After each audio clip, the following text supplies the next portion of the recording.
किसी ने बड़ी प्यारी बात कही है कि अंत भला तो सब भला।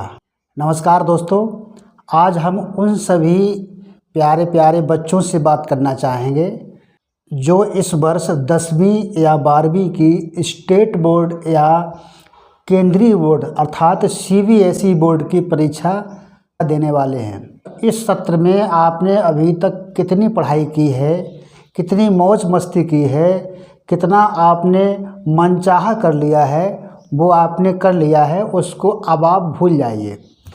अब आप भुला दीजिए उन सभी चीज़ों को जो आपने अभी तक की हैं। अब आपके पास 2 महीने का समय बचा है, अर्थात दिसंबर और जनवरी।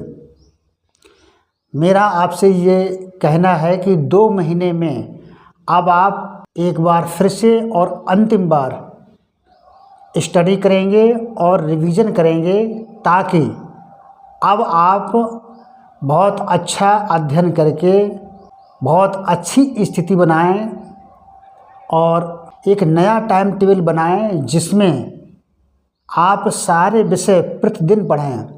ऐसा कोई दिन नहीं होना चाहिए जिस दिन आप किसी विषय को छोड़ते हुए निकालें, अर्थात प्रतिदिन प्रत्येक सब्जेक्ट पढ़िए। फिर चाहे किसी सब्जेक्ट को थोड़ा समय कम दें, लेकिन पढ़ना सबको है। ऐसा किसी दिन नहीं होना चाहिए कि आपने एक सब्जेक्ट या 2 सब्जेक्ट को ज़्यादा समय दिया है और किसी को तो बिल्कुल दिया ही नहीं है। नहीं, गलत है ये। मुझे पता है आपने कुछ सब्जेक्ट अभी तक नहीं पढ़े होंगे या बहुत कम पढ़े होंगे, ये सोच करके कि ये तो सरल है।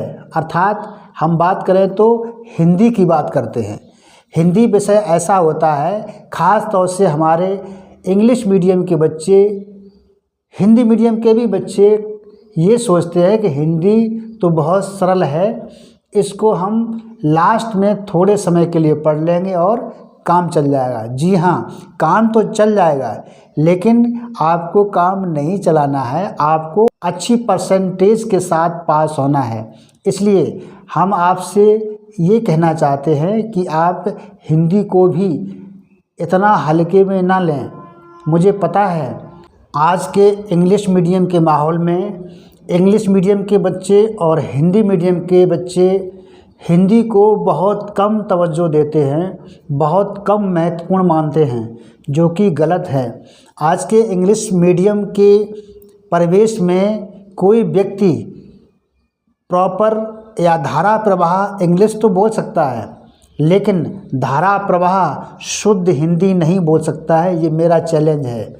मैं जानता हूँ क्योंकि हिंदी को बहुत कम आंकते हैं और उसको कम से कम पढ़ते हैं, जबकि अगर सही अध्ययन की बात की जाए तो हिंदी धारा प्रवाह हर कोई नहीं बोल सकता, क्योंकि वो सबसे टफ सब्जेक्ट है।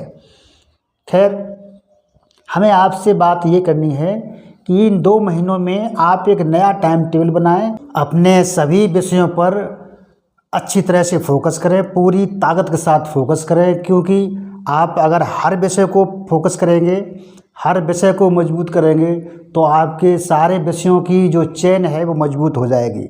अगर आपने इस अंतिम प्रयास में भी अगर किसी विषय को हल्के में लिया या उसको कम पढ़ा, तो आपकी चेन की एक कड़ी कमज़ोर हो सकती है, और जो आपको नहीं करनी है। इसलिए आप सारे विषयों को बहुत अच्छे टाइम टेबल के साथ सेट करके प्रतिदिन पढ़ें और सारे विषयों को मजबूत कर लें, क्योंकि यदि अंतिम प्रयास को आपने अच्छा कर लिया तो आपकी पिछली सारी कमियां, बुराइयां या जो भी लापरवाहियां थीं वो सब ढक जाएंगी। इसलिए अंत में आपको बहुत कड़ी मेहनत करनी है, पूरी ईमानदारी दिखानी है, ताकि आपको एक अच्छा रिजल्ट मिल सके। कहते हैं ना, अंत भला तो सब भला। सर्दी में सर्दी का एहसास नहीं, गर्मजोशी का एहसास करने के लिए एक नया टाइम टेबल बनाकर पूरी ताकत और कमर कसकर उठो, जागो और तब तक ना रुको जब तक कि आपको आपके लक्ष्य की प्राप्ति ना हो जाए। अंत में हम आपसे यही कहना चाहेंगे, अपनी धैर्य और पूरी ताकत के साथ कर दिखाओ कुछ सबसे परे, जो दुनिया आपको गूगल करे। Best of luck.